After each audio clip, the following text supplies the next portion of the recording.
Hi friends, Naidu பேசுகிறேன். இன்றைக்கி கடவுள் நம்மளுக்கு கொடுத்துருக்கிற பெரிய கிஃப்ட்டு. ஒரு கஷ்டம் வந்தாலும் சரி, நடந்திருந்தாலும் சரி, அந்த நடந்த கஷ்டத்தை மறந்து புது வாழ்க்கை. ஹாய் ஃப்ரெண்ட்ஸ், நாயுடு பேசுகிறேன்.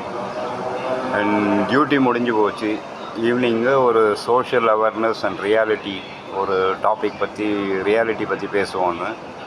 கடவுள் நம்மளுக்கு வாழ்க்கையில் சில டைம் கஷ்டம் வரும். கஷ்டம் கெட்டது நடந்துருக்கலாம்.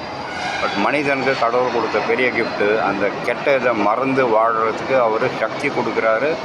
நம்மளை க்ரியேட் பண்ணியிருக்காரு. மறந்து போ பழச, அந்த கெட்ட ஆளுங்களை மறந்து போ, புது வாழ்க்கை, நீ இண்டிபெண்ட்டாக வாழு. இது டெமோக்ராட்டிக் கண்ட்ரி, ஃப்ரீ டெமோக்ராட்டிக். அதுவும் நம்மளது very Christian democratic country.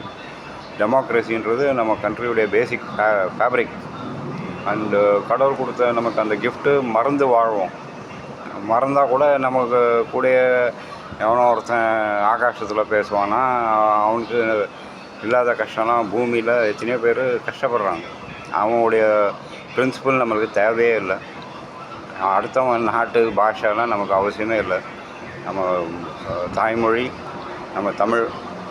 And rest of India எத்தனையோ பாஷை இருக்குது, எனக்கு தெரியாது. ஹிந்தி ஒன்று தெரியும், அது போதும் நம்மளுக்கு. ஆங்கிலம்.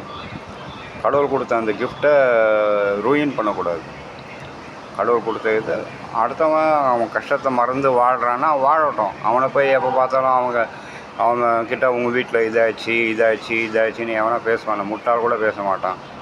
பட் இது ரியாலிட்டி. சம் பீப்புள் லைவ்லிஹுட், அவங்களோட பேசிக் க்ரியேஷன் ஆஃப் ஃபேமிலியே அப்படி தான்.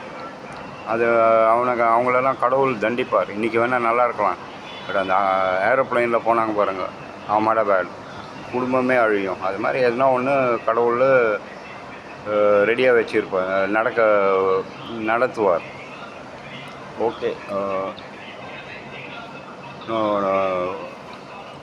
Good night friends.